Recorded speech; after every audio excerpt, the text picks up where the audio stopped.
Hello అండి, welcome back to Chinni's kitchen. ఈరోజు నేను పెసరపప్పు చారు చేస్తున్నాను. అది ఎలా చేయాలో చూపిస్తాను. ఈ గ్లాస్తో పెసరపప్పు తీసుకున్నాను. ఇది కుక్కర్కి వేసుకొని ఉడికించుకోవాలి. ముందర 3 విజిల్స్ రానివ్వాలి. కడిగి పెట్టుకొని ఉడికించుకోవాలి. పెసరపప్పు చారుకి కావాల్సిన పదార్థాలు చెప్తున్నాను. ఉల్లిపాయలు, పచ్చిమిర్చి, టమాటో, కొంచెం కొత్తిమీర, సాల్ట్, పసుపు. ముందుగా ఏం చేయాలంటే ఈ టమాటా ముక్కలన్నీ మిక్సీ జార్లో వేసుకొని మెత్తగా మిక్సీ పట్టుకోవాలి.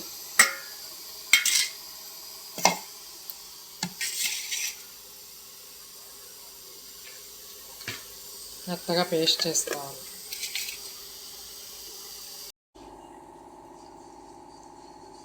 కుక్కర్కి పెట్టుకున్నాం కదా పెసరపప్పు, బాగా ఉడికిందండి.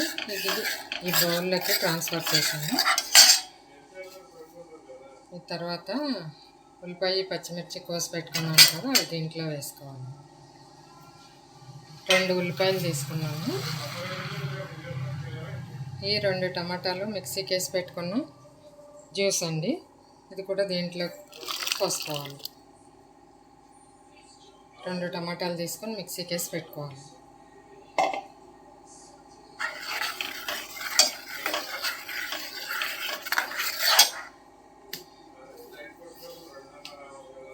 కొంచెం సాల్ట్, కొంచెం పసుపు,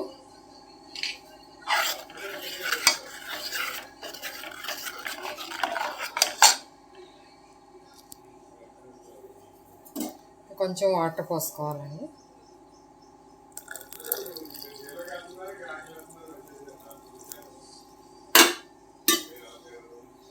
ఈ ఉల్లిపాయ, పచ్చిమిర్చి కూడా బాగా ఉడికేంత వరకు బాగా మరగాలండి.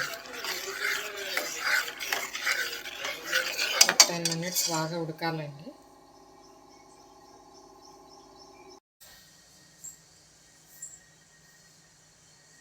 ఇది ఒకసారి చూద్దామండి.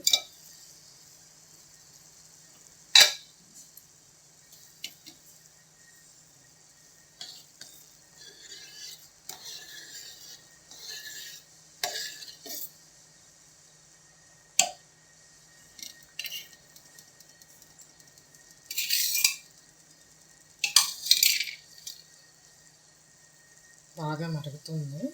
కొంచెం కొత్తిమీర కూడా వేద్దాం. ఇంకొక 5 మినిట్స్ అయితే పప్పుచారు రెడీ అయిపోతుంది.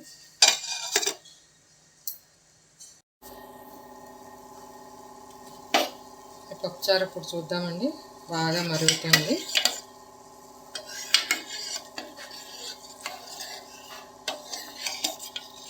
వేసిన ఉల్లిపాయలు అవి కూడా బాగా ఉడికిపోయినాయి. పప్పుచారు రెడీ అయిపోతుంది. కొంచెం కొత్తిమీర కూడా లాస్ట్ వేసుకున్నాను.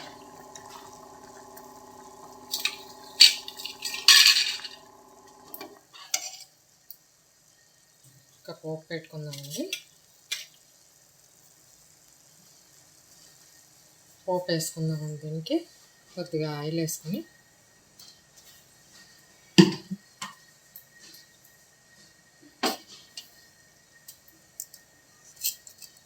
ఆవాలు,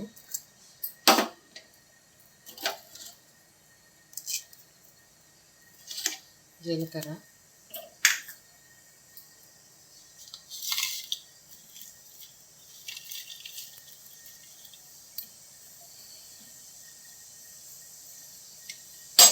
ఈ చిటిపట్లు ఆడిన తర్వాత ఎండుమిర్చి, కరివేపాకు అవి వేసుకోవాలి.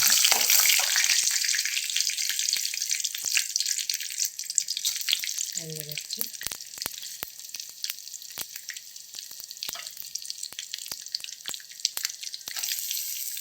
వెల్లుల్లి రేఖలు,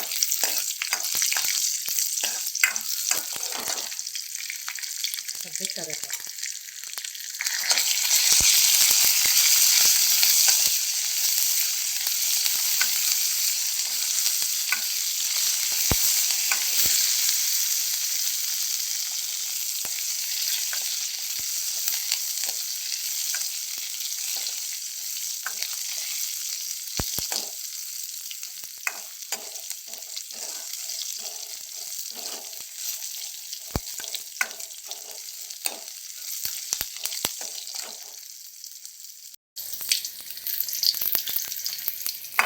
బాగా ఫ్రై అవ్వాలండి.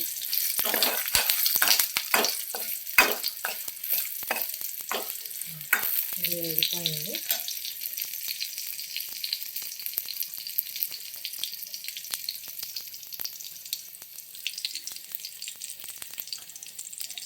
పోపు తీసుకొని పప్పు చారులో వేసేస్తాం.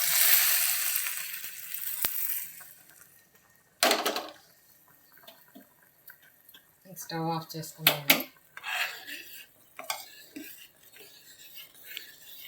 అయిపోయింది. పోపు వేసుకున్నాం కదండి, అయిపోయింది. పెసరపప్పు చారు రెడీ అయింది. చాలా టేస్టీగా ఉంటుంది. ఒక్క నిమ్మ చెక్క కూడా పిండుకోవాలి, నిమ్మరసం కొద్దిగా.